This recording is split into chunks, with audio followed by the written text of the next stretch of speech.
So this is explore Priestley's presentation of Gerald in the play.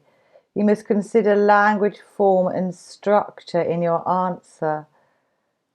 This pupil went on to get a 9, so he's very capable. Okay. Anyway, so I thought I would share this with you. Think that'll be helpful? Yeah. Yeah, okay. So I'll read it out loud. Gerald is shown to be a well-off, quote, attractive and, quote, well-bred young man who is about to marry the Burlings' daughter Sheila. He seems comfortable with the Burling family, even teasing their son, Eric, jokingly suggesting he's been up to something, quote. Priestley uses Gerald's good, seemingly unblemished status to comment that not everything is as it seems, as later revealed by his affair with Daisy Renton. This is hinted at when Sheila half seriously, half playfully, quote, berates him for, quote, never coming near her during the summer in which Gerald was secretly in a relationship with Eva Smith, at that point still unknown to Sheila. Thus, Gerald is composed of an unblemished means unscarred, looking perfect, outer shell, but not so clean inside. Indeed, when Gerald states that they're respectable citizens, unquote, the inspector replies, quote, he wouldn't know where to draw the line, unquote, again reinforcing Priestley's portrayal of Croft. So there's a good use of quotes in there, isn't there? Lots of short quotes that give you a very sound grasp of Gerald's character. Yeah. And also, the introduction, it gives you an overview of him. He's really perfect, but inside he's pretty imperfect. He has this affair with Daisy Renton and he just drops her, doesn't he? And he's planning to get married to someone else, so that's not really very acceptable, is it? Having an affair with someone while you're actually planning to marry someone else. That's not really very ethical, is it? No. So I would say that he's actually portrayed as pretty ropey, actually, Gerald. Wouldn't you agree? Not very nice.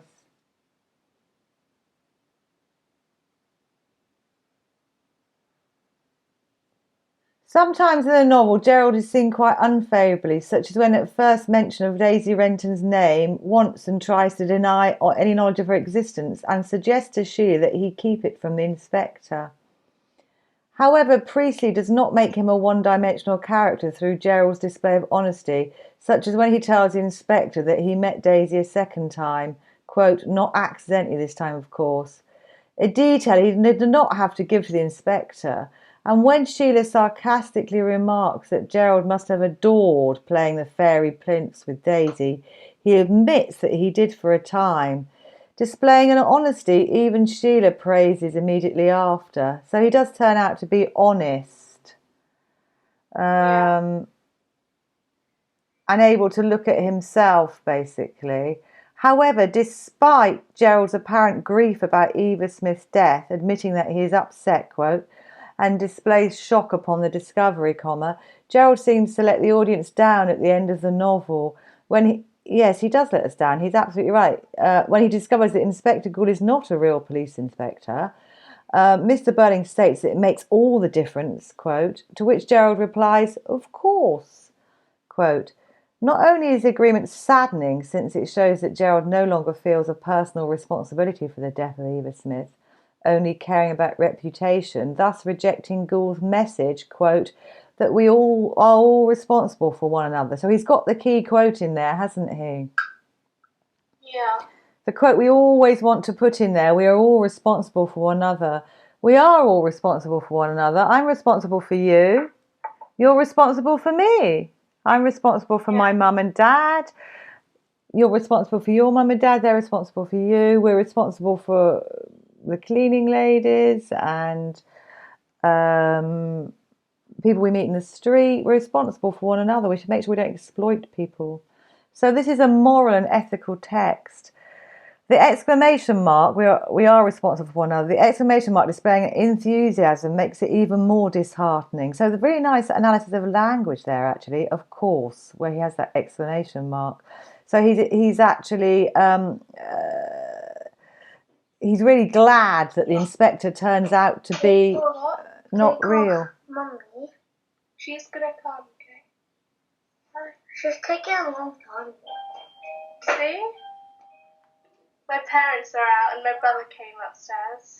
So your brother came upstairs, he's worried about your mum not being home. Oh. What? Mummy said, check who's there. It's Mummy. Go open the door. Go and open the door for, yeah, you don't want to let in anybody.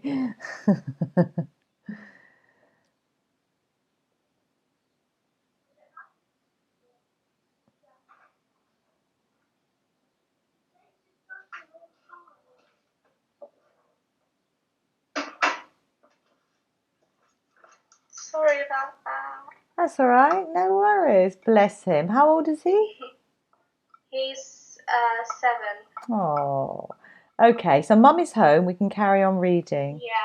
Yeah. Ultimately, the reader's left to decide whether he will change his ways and accept his responsibility for all around him. The context of the play suggests not. Gerald Croft is a representation of the 1910s New Generation quote that could or could not bring about the change their fathers, portrayed by Mr. Burling, did not bring, resulting in the Great War. So there's lots of lovely context there, actually.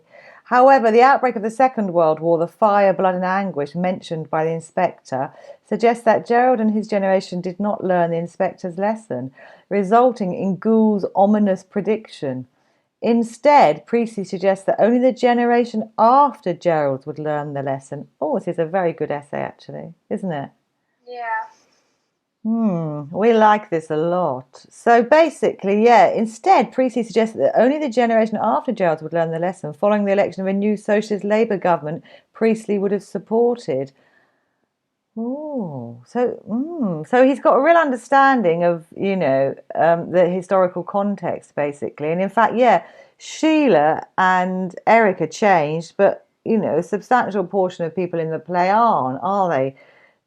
The mother, the father, and Gerald. So 3 of them have changed and 2 of them aren't, and one's dead. So yeah, he's pointing out a problem that people didn't tackle, and that now you've got another chance to tackle after the Second World War, hasn't he? Because it was written in and performed in 1945, wasn't it? First of all. Yeah. So, did you find that essay helpful? Yeah. Yeah. You did? Oh, good. Okay, so that's a really good essay, actually. Yeah, so that's how to write a really good essay. Beautifully written. Really enjoyed reading that. When I was an examiner, I used to love getting essays like this. Made it all worthwhile. All right then, so